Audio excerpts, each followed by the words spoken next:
자, 함께 보실 말씀 창세기 6장 5절에서 8절까지 말씀입니다. 함께 보실 말씀 창세기 6장 5절에서 8절까지 우리 함께 보겠습니다.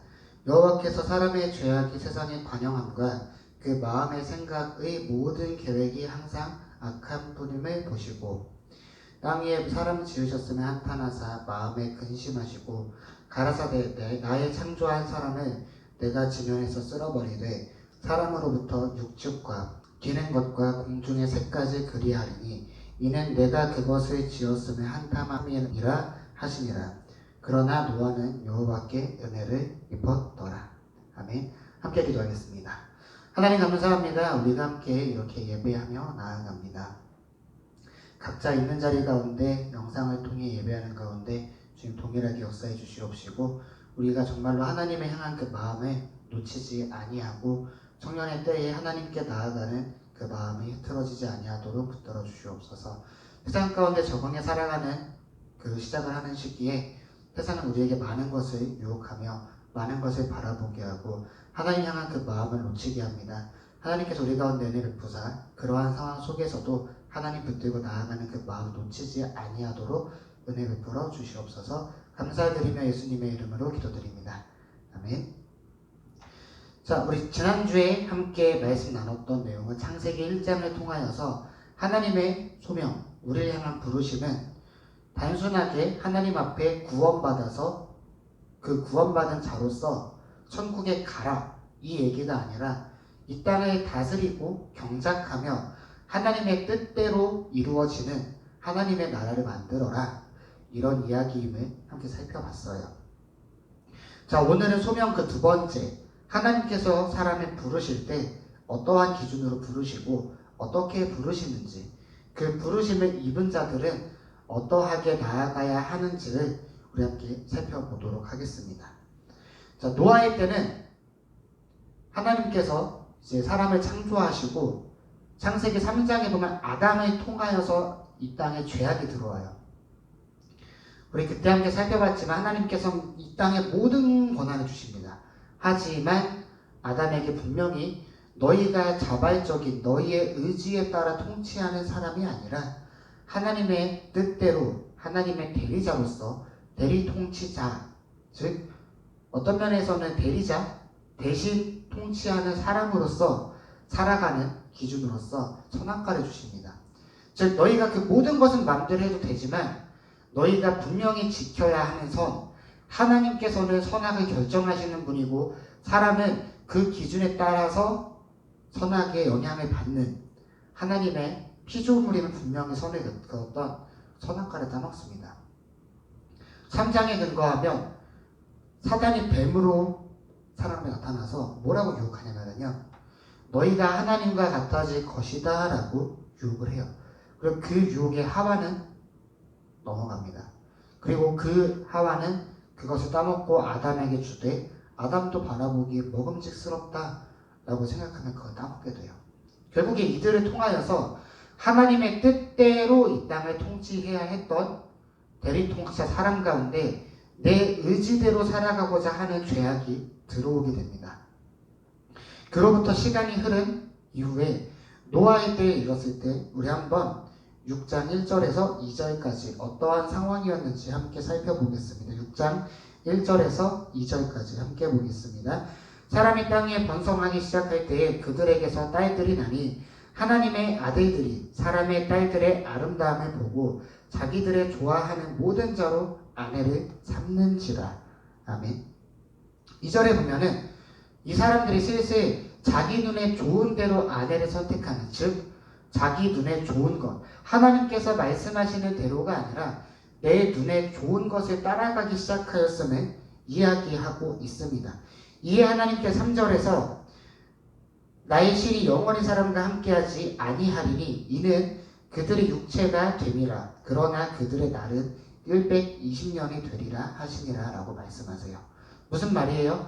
하나님께서 그들과 동행하셨지만 이제는 하나님의 신, 성령이 그들과 함께하지 아니할 것이며 그들이 육신이 되어 살아갈 것을 이야기하십니다.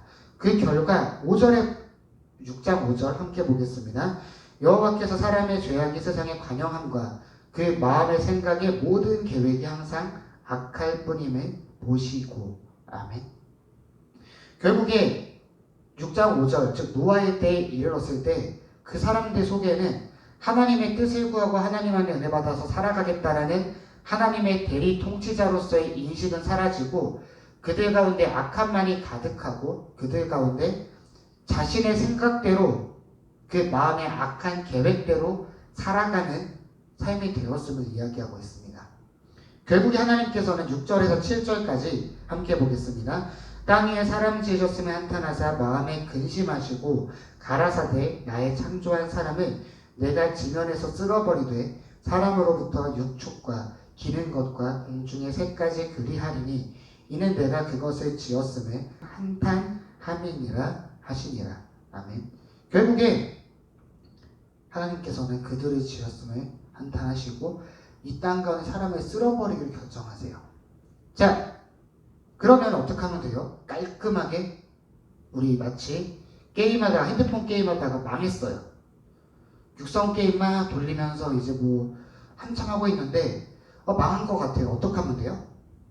다시 깔면 돼요. 혹은 아이디를 바꾸거나 요즘에 심지어 게임에 뭐가 있죠?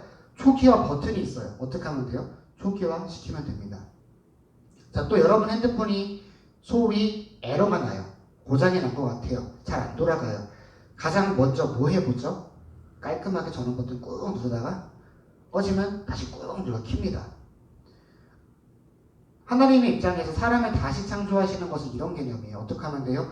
다 지우시고 마치 우리가 게임을 다시 처음부터 시작하는 것처럼 핸드폰을 껐다 켜는 것처럼 초기화 시키시고 다시 창세기 1장부터 출발하실 수 있는 분입니다.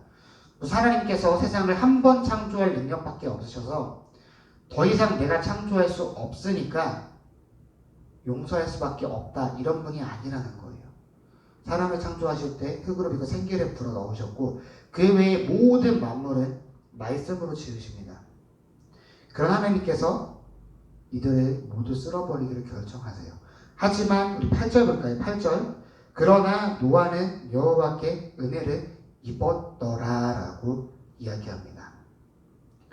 우리가 알다시피 노아의 방주 사건은 그 노아의 선함을 인하여서 의인이었음을 인하여서 하나님께서 그 노아와 가족들을 통하여서 모든 동물들이 그 노아의 방주에 들어가게 하시고 이 땅의 모든 사람을 쓸어버리시는 과정 속에서 그 노아를 통하여서 다시금 새로운 시작이 이루어질 수 있도록 하시는 이야기예요. 하지만 5절에 보면은 그 사람들의 모든 계획이 악하였다라고 이야기를 하는데요. 여기에 쓰여지는 모든이란 단어는 전적으로 모든 것이라는 의미를 가져요. 즉 무슨 말이에요? 노아가 은혜를 입기 전에 노아도 악인이었고 애초에 전부 다 악인이었다는 얘기예요. 이 땅에 악만이 가득하였고 하나님 뜻대로 살아가는 사람이 전혀 없었음을 이야기합니다. 하지만 8절에서 하나님께서 노아에게 은혜를 주시고 그 노아가 은혜를 받았을 때 9절에서 노아는 의인이요 당세의 완전한 자라 그가 하나님과 동행하였으며 라고 기록됩니다. 우리가 착각하는 게 하나 있어요. 우리가 그리스도인 하나님의 사람 기독교 청년이라 할 때 그게 마치 어떤 명패가 된 것 같은 생각을 하는 경우가 굉장히 많습니다. 나는 저 세상에 살아가는 하나님을 모르는 사람들보다는 조금 괜찮은 사람.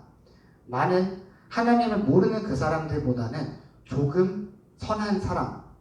나는 하나님을 믿지 않는 사람들과는 조금 다른 사람이라는 의식이 있습니다. 하지만 또 우리의 필요에 따라서 어떻게 바꾸기도 해요. 나도 똑같은 청년이야. 그러므로 내가 편한 대로 살아가는 거 어쩔 수 없는 거 아니야. 즉 우리의 입맛대로 내가 세워지기 원할 때는 하나님의 이름을 가져오고 그렇지 않을 때는 우리가 청년이라는 세상에 적응하는 중이라는 이야기를 가져옵니다.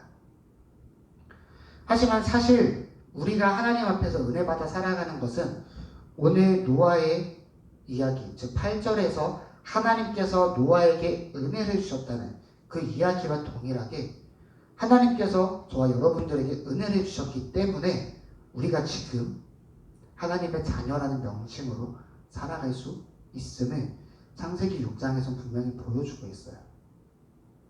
즉 무슨 말이냐면 저와 여러분들은 하나님께 은혜를 받은 사람이라는 거예요. 하나님께 사람을 부르실 때, 소명을 주실 때는 반드시 그와 동행하는 게 하나님께서 은혜를 베푸신다는 사실이에요. 청년들 학생 때부터 저한테 많이 들었겠지만 우리가 지금 고백하는 이 믿음에 대한 것 결단코 우리의 이성으로 판단해서 믿을만 하니까 믿겠어라고 고백하는 얘기는 아니에요. 2000년 전에 한 사람이 태어났고 그 사람은 동정녀에게 태어났어요. 즉 남자를 전혀 모르던, 우리 청년들이 다 알고 다 알죠? 아직까지 엄마 아빠가 손만 잡고 자니까 내가 태어났어 이런 친구 없잖아요. 그런데 마리아는 순전한 처녀였습니다. 그런 마리아에게서 예수님이 이 땅에 태어나세요. 이거 말 되는 얘기인가요? 심지어 그러다 보니까 우리가 흔히 알고 있는 성경 비평학자들은 이것을 뭐라고 해석하냐면요. 어떤 성경 비평학자가 어떤 사람들이냐면은 성경에 나오는 기적 같은 것들을 어떤 신화적인 컨셉으로 이해하는 거예요. 마치 우리나라에서 그 고구려 단군 신화, 고구려 건국 신화에 보면은 고주목이라는 사람이 있었는데 그가 무슨 알에서 태어나고 활에 쏘는데 멸리 밖에서도 정확하게 명중하는 명사수였다라고 기록하는 그 기록들을 오늘날은 뭐라고 해석하냐면요. 당대의 고구려란 나라가 부연할 기존에 있던 나라들과 다르게 새롭게 창조되어지는 정체성이 없는 나라이기 때문에 신의 아들이라는 어떤 신성을 부여해서 당시의 사람들이 따르도록 만들기 위하여서 알에서 태어났다라는 신화를 만든 것이고 단순하게 그가 무용이 뛰어났고 활에 잘 쏘았다는 것을 조금 더 포장해서 멀리서도 그 활에 맞출 능력이 있는 사람으로 포장했다라고 생각을 해요. 비평학자들은 뭐라고 얘기하냐면요. 원래 마리아가 결혼을 하지 않았을 뿐이지 관계를 가진 사람이었고 그 관계를 통하여서 예수님이 태어났지만 성경에서는 예수님의 신성을 부여하기 위하여서 그것을 거짓되게라면 포장해서 기록했다라고 생각하는 사람들도 있습니다. 왜 이렇게 생각하겠어요? 현실적으로 말이 안 되거든요. 심지어 그 예수님이 십자가에 달려 돌아가십니다. 십자가에 달려 돌아가실 수는 있어요. 그런데 그 예수님이 3일 만에 부활하세요. 심지어 그 부활하신 육신이 옆구리에 그 창 찔린 자국과 못 찔린 자국이 그대로 있는 상태로 부활하십니다. 심지어 40일간 그들과 동행하신 이후에는 하늘로 승천해 올라가요. 이것도 말도 안 되는 스토리인데 심지어 우리가 그것을 믿음으로 우리의 죄가 사해진다는 이 스토리는요. 이성적인 머리로 100번 해석하고 이해하려 노력해봤자 이해가 안 되는 얘기예요. 이 상황을 이성적인 해석을 달아서 납득해서 믿는다 했을 때 아마 그 믿음을 고백할 사람은 아무도 없을 거예요. 즉 하나님께서 그 믿음을 선물로서 은혜로서 우리에게 주셨고 우리는 그 은혜로부터 우리의 신앙을 출발하고 있습니다. 자, 이어서 그렇게 은혜를 받은 우리들이 이 자리에 나와서 함께 살아갈 때 하나님께 은혜 받았다고 해서 우리의 몸이 바뀌는 게 아니잖아요. 우리의 뇌가 무슨 그 이후로는 하나님께 입력받은 프로세스대로 살아가는 또 입력된 기계가 아니잖아요. 똑같은 사람이에요. 즉 우리가 세상보다 조금 나을 수도 있겠죠. 하지만 그것도 하나님의 은혜로 인한 것이고 그렇지 못한다는 것은 우리가 아직 하나님의 은혜 안에 거하지 못하고 우리 스스로 살아가는 그런 모습으로 살아간다는 사실입니다. 기독 청년으로서 우리가 하나님의 소명을 깨달아야 돼요. 하나님의 부르심을 깨닫고 그 부르심의 힘으로 살아가야 됩니다. 하지만 그 부르심을 우리가 자칫 일반적인 사람들이 우리가 어떤 직장에 들어갔을 때 우리 능력을 물론 거기서 배우고 거기서 교육을 받지만 내가 그것을 소화해서 내 능력으로서 인정받고 그곳에서 하나의 직장인으로 살아가는 것처럼 우리가 하나님께서 우리를 부르시고 은혜 베풀어 주셨고 우리가 교인이 됐으면은 이젠 나의 힘으로 내 능으로, 나의 어떠함으로 이것을 이룬다는 생각을 우리가 하지 않았으면 좋겠습니다. 오히려 구원받은 자에게 조금 더 은혜를 구하고 하나님의 성령 주심을 구하며 하나님의 능 있게 하심을 구하며 하나님의 이끄심을 구하는 하나님을 의지하는 자가 되기 위하여 발버둥칠 수 있었으면 좋겠습니다. 성경에선 분명하게 얘기를 합니다. 하나님의 부르심을 입은 자들이 처음부터 하나님의 부르심을 입을 만한 자였는지에 대해서 전혀 아니라는 것을 분명히 보여줘요. 우리가 잘 알고 있는 사울, 바울의 스토리. 예수님 믿는 그 자들을 잡기 위해서 잡아 죽이겠다고 자랑하고 다녔던 그 사울이 하나님을 만나자 하나님의 은혜를 입자 성경에 가장 많이 기록한 바울이 되었으며, 또한 다윗, 그의 아비조차도 과연 저 사무엘이 기름 부을 만한 사람일까라는 생각을 하여서 사무엘이 아들을 부르라 했을 때 그 부름에 배제되었던 다윗은 하나님 앞에서 은혜 받았을 때 가장 위대한 왕이 됩니다.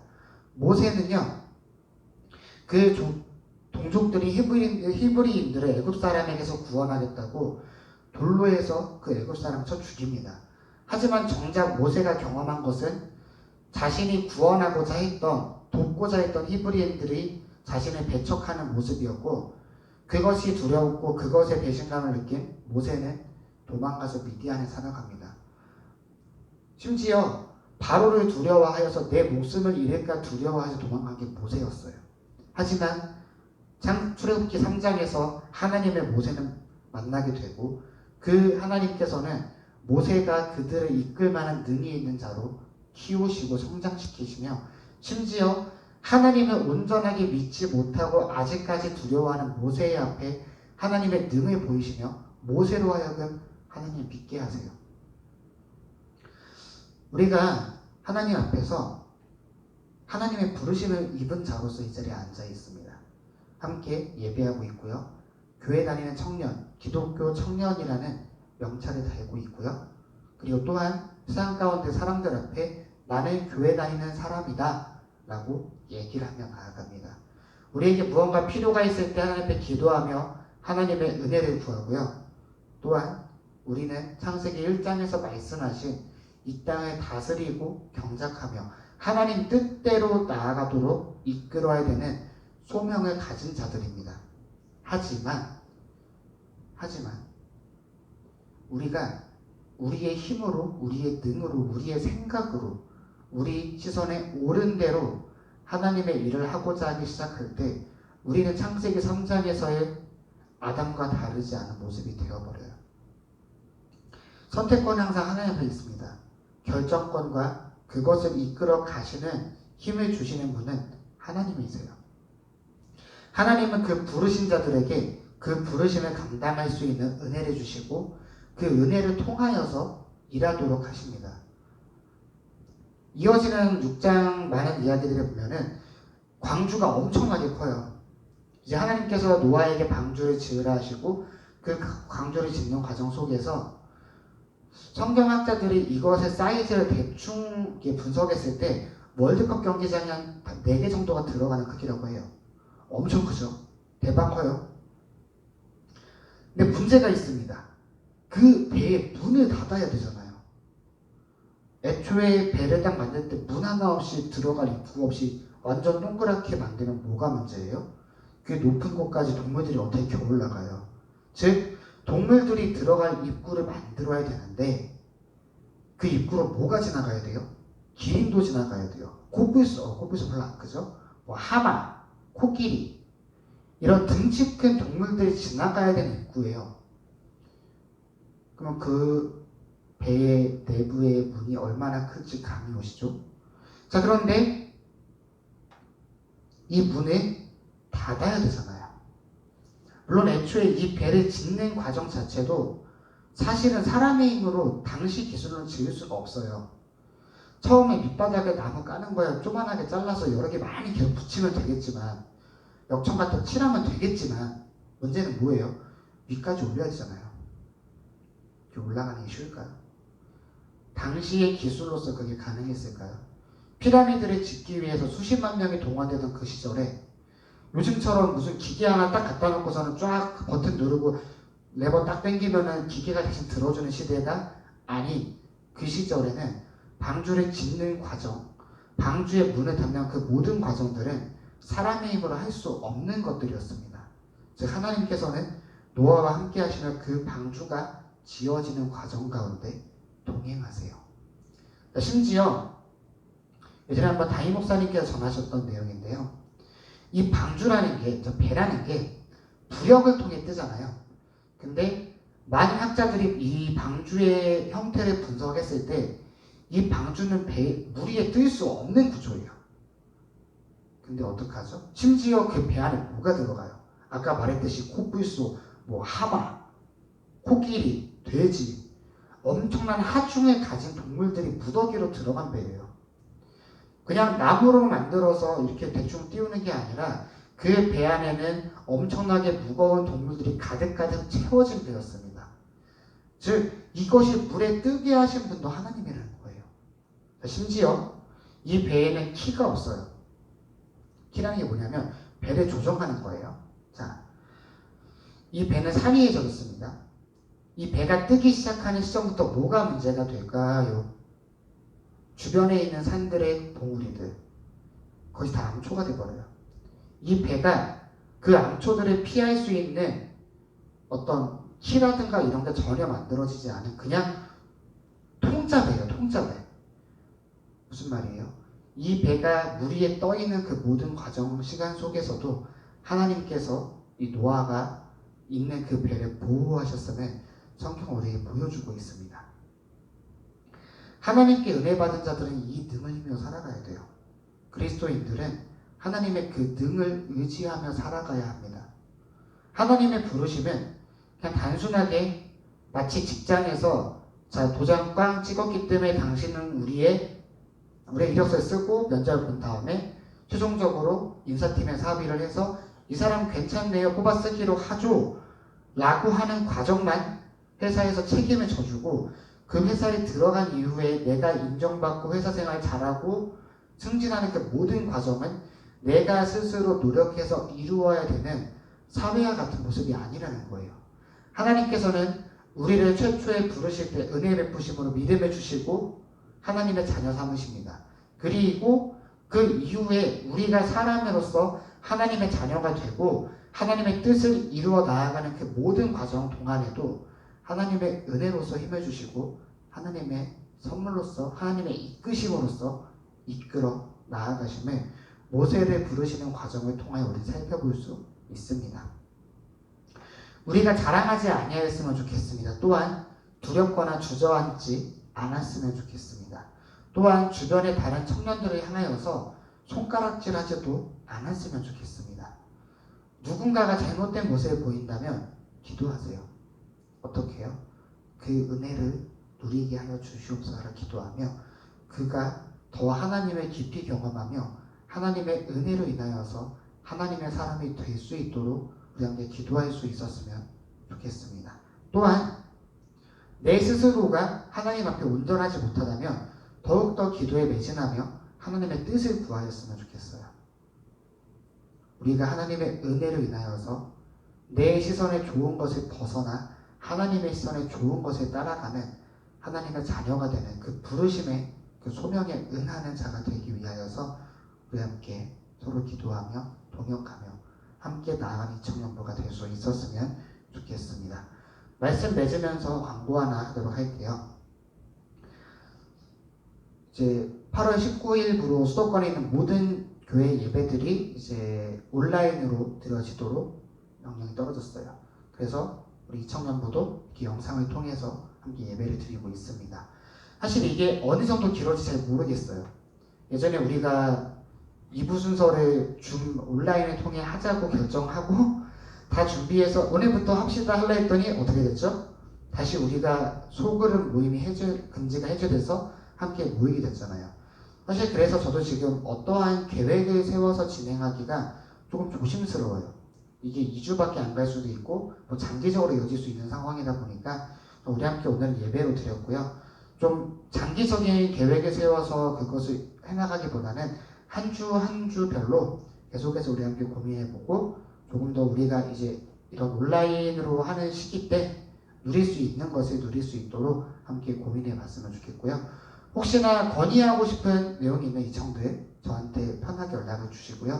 어차피 제가 주기적으로 이제 연락을 하려고 하니까 제가 전화 걸었을 때 저한테 건의를 해도 충분히 고려해서 결정하는데 반영하도록 할게요. 청년들 부탁하고 싶은 것은 각자 있는 자리 가운데 예배하게 되는 현 시점부터 여러분 스스로가 더 노력하였으면 좋겠고요. 기도하는 마음 속에서 하나님의 뜻을 구하기 위하여서 하나님의 은혜를 구하기 위하여서 더욱더 주님의 그 은혜를 찾는 기도하는 청년부가 되기를 소망합니다. 자, 제가 기도하고 말씀 마칠게요. 하나님 감사합니다. 주님의 은혜로 우리가 함께 이렇게 온라인으로 예배를 드립니다. 한편으로는 원망스럽기도 하고 한편으로는 답답하지만 동시에 우리가 이렇게 예배할 수 있는 환경이 허락되어짐에 감사하는 그런 마음 가지도록 붙들어 주시옵소서. 오늘은 노아를 통해서 소명을 살펴봤습니다. 우리를 부르신 하나님께서는 은혜를 주시고 우리가 그 일을 감당할 수 있는 능을 가진 자가 되도록 하십니다. 우리는 죄인이며 연약한 존재이며 감히 하나님 앞에서 우리의 어떠함도 자랑할 수 없는 죄악된 자들입니다. 하지만 그런 우리를 사랑하시고 은혜 베푸신 주님 앞에서 우리 입술 속에 감사가 가득하도록 붙들어 주시고 그 마음으로 나아가는 우리가 될 수 있도록 은혜 베풀어 주시옵소서. 감사드리며 예수님의 이름으로 기도드립니다. 아멘.